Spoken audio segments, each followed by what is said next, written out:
Just as I think I'm coming to an end to my Letby videos, I wake up with some more stuff that I want to talk about. Stuff that's doing the rounds. So, there's a lot of things going on about Lucy being. Why do we find it hard to. This is actually an old article, but why do we find it hard to believe that the smiling nurse Lucy Letby was a serial killer? Because she's white and blonde, and the reason why all of us Lucy Letby supporters are wanting her to be, trying to free her, is because she's an attractive blonde woman, and we're almost sort of reverse racist, if that makes sense. Well, let's take a look at that. I think this video is going to be a bit controversial. I might get flagged by some prevent or something, but here we go with my far right opinions. However, I'm actually going to argue that I could be left wing here. I mean, this Letby situation should not be. I don't know if it's left wing or if it's right wing. I've seen a lot of left wing people.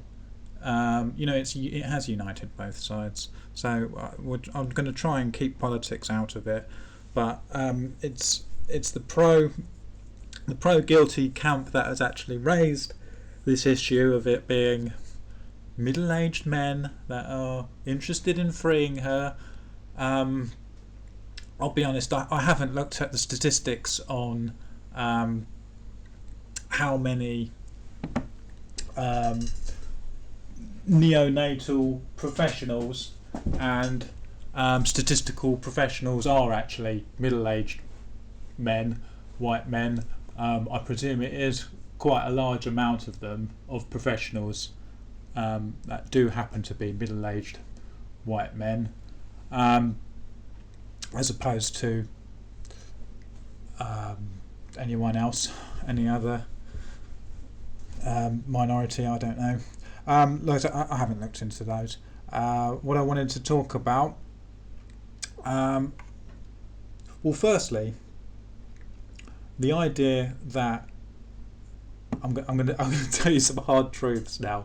The idea that guys are interested in the case because she's attractive or whatever. Just off the bat, the photos that the mainstream media put up of Lucy, they're always, you got a police mugshot, and the other one they show is of her holding up her, in her uniform.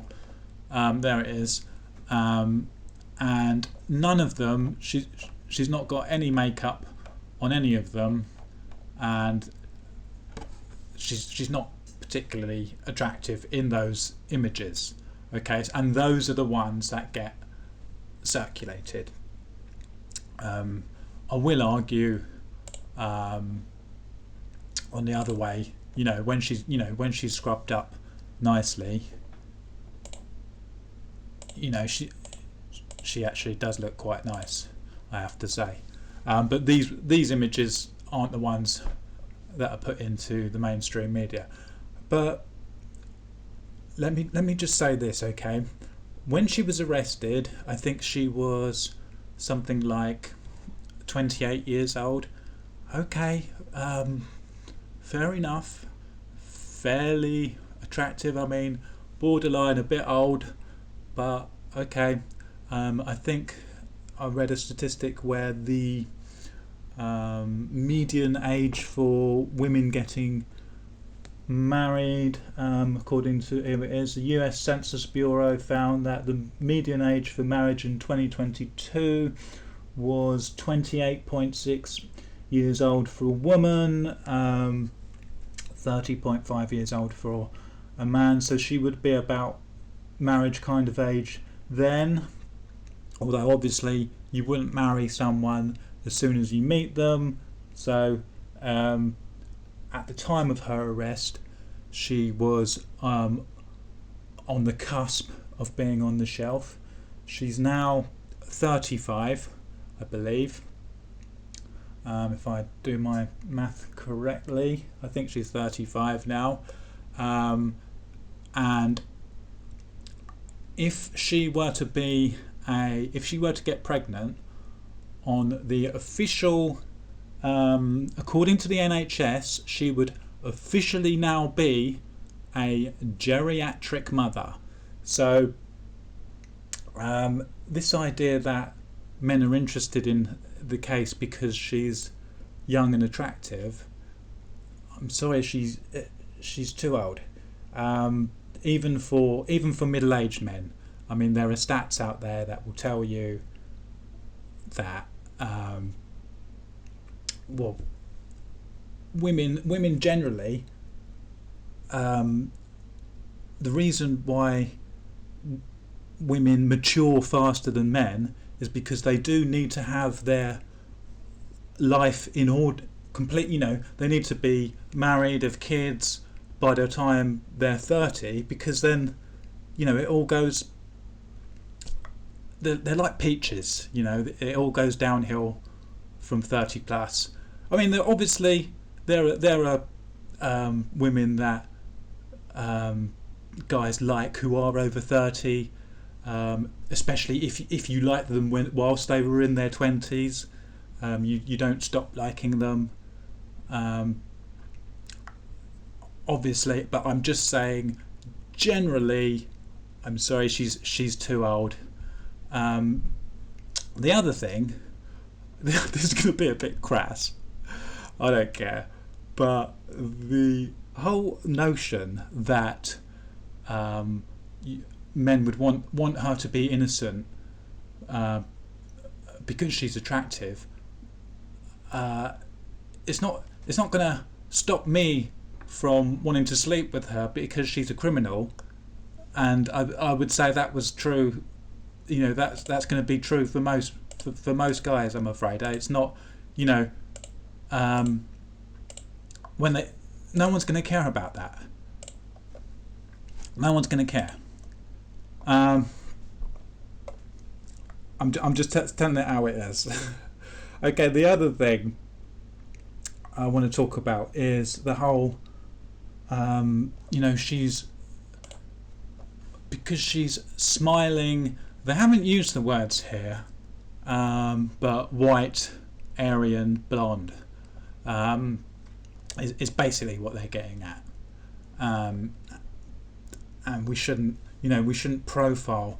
Well, what is a criminal profile?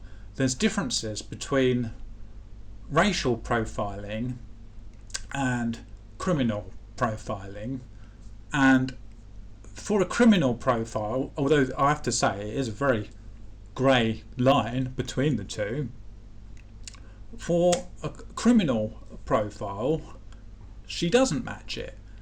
I mean, and police will go after people based on criminal profiling, and she does not meet that. I mean, I know you're supposed to treat everybody equally. Again, I'm probably going to be reported to Prevent for this, but I'm going to say that there's not many 85-year-old grandmothers who are going to join Al Qaeda. There, you do have to. There is you can generalise, and there's a reason people have these. There's a reason people have these prejudices, is because they're actually based on something. So I've got here. I get this is going to be so controversial, but I've got here arrest rates. This is for the UK official government statistics. Arrest rate for every 1,000 people by ethnicity, and basically it's quite high for black people here. I'm not obviously it's probably due. I'm sure it's due to socio-economic reasons, but you also have to bear in mind that in the UK, the majority. I haven't got the stats in front of me, but the majority of the population is not black, and yet there's still a higher arrest rate for black people. Doesn't mean that's not. This is just arrest rates, not conviction rates. And like I say, there are many factors for this, socio-economic factors, and so we've actually got these laws against racial profiling, which so basically racial profiling comes about. I'm not allowed to assume if I've got a room full of if you've got a room full of people and something gets stolen, the police aren't allowed to go and stop and search the black guy because he's black, even though there may statistically be a higher chance of them having that sort of conviction. And so if you're going to play the statistics game, with Lucy Letby, and say and use statistics to arrest her, well, can't we say, hold on, you're not allowed to just arrest someone based on statistics, because statistically, she's white, blonde, also generally criminals are mainly men, and so whatever. Also, so the other thing, she's white. Okay, well, if she wasn't called Lucy Letby and she was called, I don't know, Lubna Latif or something, let me ask, would the doctors risk singling her out as a potential killer, and having all these whispers about her without any evidence?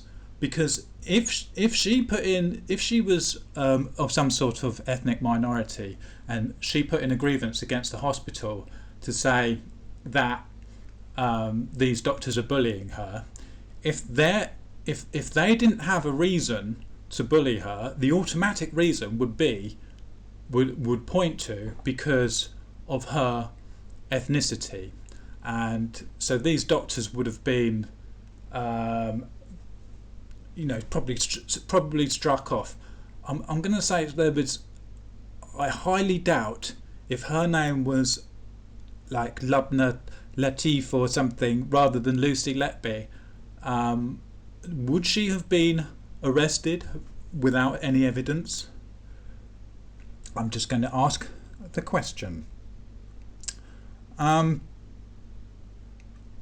So all of this idea that we can play the game on statistics. Well, no, you're not. Why are you allowed to use statistics to arrest someone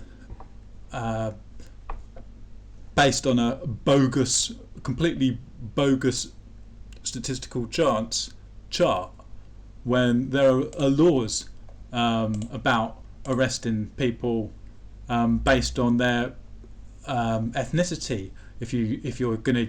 There are laws against arresting people based on statistics, are there not? And so what happened to? It's not. The other thing, it's not he said. It's not a he said, she said. Whatever happened to believe all women? This isn't a case of he said, she said. because there's no he said. Nobody actually saw her do anything, yet she said she didn't do it. So where's Me Too? Where's believe all women? Is it only believe all women unless you're a 28-year-old white blonde? I missed that. I missed that extra caveat. And people call me, misogynistic, and when she's the one who's not being believed here, and I'm saying believe the woman. I mean, you're taking her testimony for all the other evidence. You're taking her testimony in court. They're using her medical notes as testimony that she wrote down. So why are they believing everything she writes down, all of the test results and everything? Why are they bothering to cross-examine her? Why are they bothering to interview her if they're not taking her testimony as evidence? And her testimony says she didn't cause any harm. Where's believe all women?